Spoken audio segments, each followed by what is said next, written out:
একটা বড় টুর্নামেন্টের আগে international series definitely needed, but ideal হয়নি হয়তো বা, বাট স্টিল বাংলাদেশে যত ধরনের ফ্যাসিলিটিস আছে আমি যেটা মনে করি সব ধরনের ফ্যাসিলিটিস আমরা 100 মানে বলবো শতভাগ দিয়ে আমরা চেষ্টা করছি সেগুলো নেওয়ার জন্য, এবং সোফার যতগুলো আমরা ক্যাম্প করেছি কিন্তু আমরা সব ধরনের ফ্যাসিলিটি পাইছি। চেষ্টা তো করা হয়েছে, বাট যেটা হয়নি আসলে সেটা নিয়ে আমরা চিন্তা করতেছি না। যেগুলো আমরা যেভাবে আমরা প্রিপেয়ার্ড হয়েছে আমার কাছে মনে হয় প্লেয়ারও তাদের শতভাগ দেওয়ার চেষ্টা করছে সেখানে। দেখেন এত অল্প সময় তো আসলে অতটা বেশি অ্যাডাপ্ট করা যায় না, বাট হ্যাঁ বলবো যে গুড এক্সপিরিয়েন্স। বাট আমাদের প্লেয়ারদের ভিতরে বলবো যে বিষয়গুলো ছিল, এখন পাওয়ার হিটিং এর কিছু কাজ উনি অ্যাড করতে চেয়েছেন বা শিখাইতে চাইছেন, বাট অত অল্প সময় আসলে অ্যাডাপ্টেশন একটু ডিফিকাল্ট, এবং আমরা যে ফরম্যাট খেলতে যাচ্ছি সেখানে আই গেস অবশ্যই পাওয়ার হিটিং এর প্রয়োজন আছে ওই জায়গাটাতে। বাট আমি বলবো যে ছোট ছোট কিছু কাজ যেটা উনি করেছেন, দু একটা জিনিস হয়তো বা যদি প্লেয়াররা সেটা বলবে ইমপ্লিমেন্ট করতে পারে সেটা অবশ্যই ডেফিনেটলি ম্যাচে অনেক কাজে লাগবে। না, আমাদের টার্গেটটা হলো ম্যাচ বাই ম্যাচ খেলা এবং ভালো খেলা। আমাদের সাথে 2টা ম্যাচ আছে যেহেতু 50-50 চান্স আছে, আমাদের হলো পাকিস্তান এবং শ্রীলঙ্কা। এছাড়া অন্যান্য টিমের সাথেও কাউকে আমরা বড় করে দেখছি না। আমরা আমাদের 100% চেষ্টা করব প্রত্যেকটা ম্যাচ জেতার জন্যই খেলবো। তারপরে ওদের যে স্ট্যান্ডার্ড অস্ট্রেলিয়া বা আরও 2-1টা টিমের, তারপরে আমরা ওদেরকে আমাদের থেকে উপরে দেখব না, আমরা আমাদের মতোই ভাববো এবং আমরা জেতার জন্যই খেলবো প্রতিটা ম্যাচ। লাস্ট ওয়ার্ল্ড কাপে আমরা পাকিস্তানকে হারাইছি, আমরা এবার চাই আরও কয়েকটা ম্যাচ জেতার জন্য আমরা যাচ্ছি আর কি। টিম যখন সিলেক্ট করা হয় তখন কিন্তু ওভারঅল একটা প্লেয়ারকে অনেকদিন ধরে অবজারভেশনের পরে কিন্তু একটা প্লেয়ারকে সিলেক্ট করা হয়, এবং স্পেসিফিক যেই রোলটা কাকে দিয়ে করাইলে হয়তো বা টিমের জন্য ভালো হবে সেই চিন্তা করে প্লেয়ারদেরকে সিলেক্ট করা হয়। এবং সারপ্রাইজিং যেটা বলতেছেন যে লাস্ট যেটা আমরা কোয়ালিফাই খেলেছি পাকিস্তানে, সেখান থেকে 2-1টা চেঞ্জ আছে। সো ওটার পরে কিন্তু আমরা অনেক লম্বা সময় ক্যাম্প করছি, ওখানে অনেকগুলো ম্যাচেস খেলছি।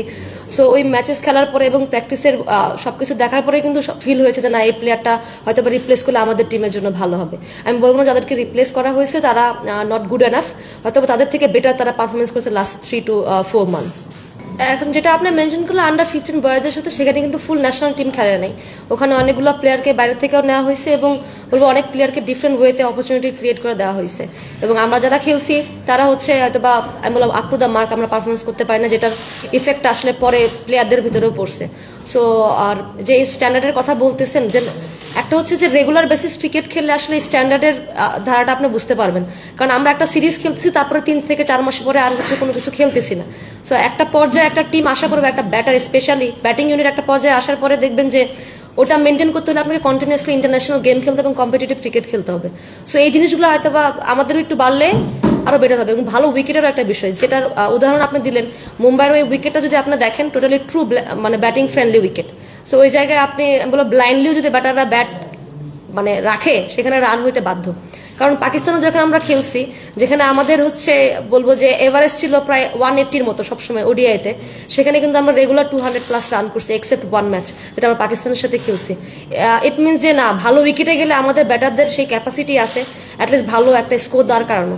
এবং আপনারা তো জানেন আমাদের বলাররা বরাবরই অনেক ভালো, বলবো যে টিমকে অনেক বেশি ভালো করে আসতেছে টিমের জন্য। সো আমি বলবো এটা আমাদের জন্য চ্যালেঞ্জ এবং আমাদের জন্য একটা গুড অপরচুনিটি, যেহেতু আমরা আইসিসি একটা টুর্নামেন্ট ডেফিনেটলি আমরা ভালো উইকেট আমরা ইনশাল্লাহ পাবো। সো আমরা যদি একটা ভালো স্কোর আমরা দাঁড়া করাইতে পারি, সো এই স্ট্যান্ডার্ড অনুযায়ী আমার কাছে মনে হয় আমরা কম্পিট করতে পারবো। আলহামদুলিল্লাহ ভালো।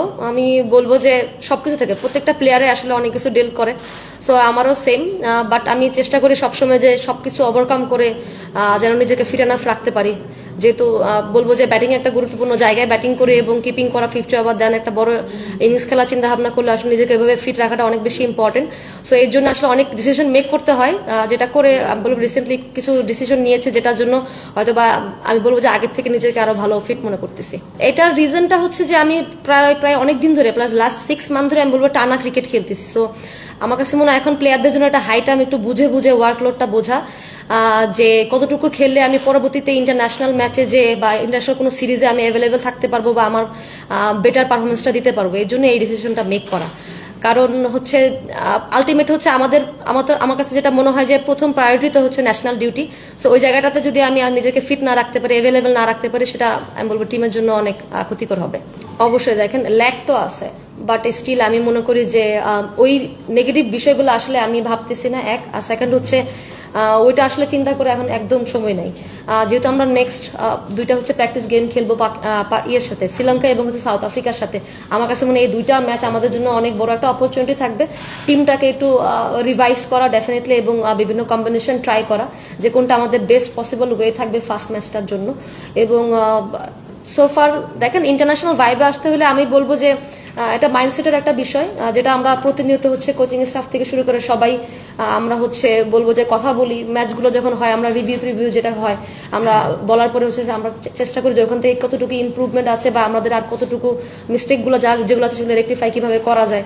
এবং আমরা প্র্যাকটিসগুলো এবার করেছি আমার কাছে মনে হয়েছে অনেক টাফ ওয়েতে, টাফ সিচুয়েশন মেক করে, যে ম্যাচ অনুযায়ী কিছু সিনারিওস করেছে এবং নেটেও আমরা এরকম ভাবেই প্র্যাকটিস করি যেন আমাদের ম্যাচে যে আমাদের মাইন্ডসেটটা থাকে সেভাবে যেন আমরা ওখানে খেলি। বলবেন যে দেখেন না আনএক্সপেক্টেড ছিল, কারণ হয়তো বা একটু বেটার উইকেট পেলে খেলাগুলো আর একটু বেটার হতো। যে দুইটা টিম খেলেছে এর থেকে কিন্তু গ্রিন টিম অনেক ভালো খেলেছে, আমি যে টিমে খেলেছি ওই টিমটা এত বেশি বেটার ভালো করতে পারেনি, বাট অন্য টিমটা অনেক ভালো কম্পিটিটিভ ক্রিকেট খেলছে। সো উদ্দেশ্য ছিল কিন্তু তাদের সাথে খেলা, যে নতুন একটা মানে কম্পিটিটিভ টিমের সাথে খেলা, কারণ নিজেদের ভিতরে যতবারই আমরা খেলতেছি আমরা আমাদের বলারদেরকে বলেন ব্যাটারদেরকে বলেন খুব ভালোভাবে রিড করতে জানি কে কোথায় স্ট্রং উইক। সো ওইটা অতটা বেশি বলবো যে চ্যালেঞ্জিং হতো না, বাট সোফার বলবো যে আনএক্সপেক্টেড ছিল যে হয়তো বা আরেকটু বেটার ক্রিকেট খেলা যাইতো, বাট স্টিল আমাদের কাছে মনে হয়েছে ওই টুর্নামেন্টটা আই ওপেনার ছিল, যে না আসলে আমাদের প্রিপারেশনটা কত দূর যাচ্ছে এবং আমাদের আরো কি করা উচিত। সুমনার ব্যাপারে আমরাও এটা নিয়ে আমাদের কোচিং স্টাফ থেকে আরম্ভ করে ক্যাপ্টেনও ছিল, আমাদের অনেক দিন লাগছে এই ডিসিশনটা নিতে। পাকিস্তানের সাথে আমরা যখন ওইখানে খেলি ওয়ার্ল্ড কাপে, তখন ওদের লেফটি ব্যাটসম্যানটা নট আউট ছিল, সেই সময় ক্যাপ্টেন যখন সুমনাকে বল করতে বলে সুমনা বল করেনি, এবং ঢাকাতে হোক প্র্যাকটিসে হোক সবসময় লেফট হ্যান্ডি ব্যাটসম্যানের এগেনস্টে ও বল করতে পারে না। আমাদের মেইন খেলা হলো পাকিস্তানের শ্রীলঙ্কার সাথে, আমাদের একটা অফ স্পিনার লাগবে যে লেফটিরে বল করতে পারে, জাস্ট এই লেফটিকে বল করতে পারে। আর যেই অফ স্পিনারকে নেওয়া হয়েছে তার অ্যাকুরেসি, তার থিঙ্কিং, তার সাহস অন্যরকম, অ্যাকুরেসি অনেক বেটার তার থেকে, সেটা রাইটি হোক লেফটি হোক। তো সেই চিন্তা করে আমরা সুমনা বাদ পড়ে, সুমনা কোনো পারফরমেন্সের কারণে বাদ পড়ে না, আমাদের টিমের ডিমান্ডের উপর বাদ পড়ছে সুমনা। আমরা অনেক চেষ্টা করছি রাখার জন্য, কি অনেক দিন ধরে আমরা সিলেকশনের খালি একটা জায়গা আটকায় ছিল আমাদের। আমি একটু এক্সাম্পল দিলে বুঝবো, আমরা 4টা ম্যাচ খেলি বিকেএসপিতে, 4টাই হারি, একটা টাই করছিলাম ওইটাও হারছিলাম। আমরা সিলেটে যাই 2টা ম্যাচ খেলি ওদের সাথে, প্রথম ম্যাচটা আমরা জিতি, দ্বিতীয় ম্যাচটা আমরা হারি। প্রথম ম্যাচটা আমরা জিতি, দ্বিতীয় ম্যাচটা ওরা 246 করছিল, আমরা 221 করছিলাম।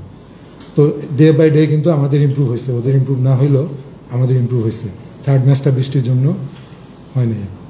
তো সেভাবে আমি বলি আমাদের প্রিপারেশন, আমরা কিন্তু 49-ও অল আউট হয়েছে ওদের সাথে যেমন বিকেএসপিতে খেলছি।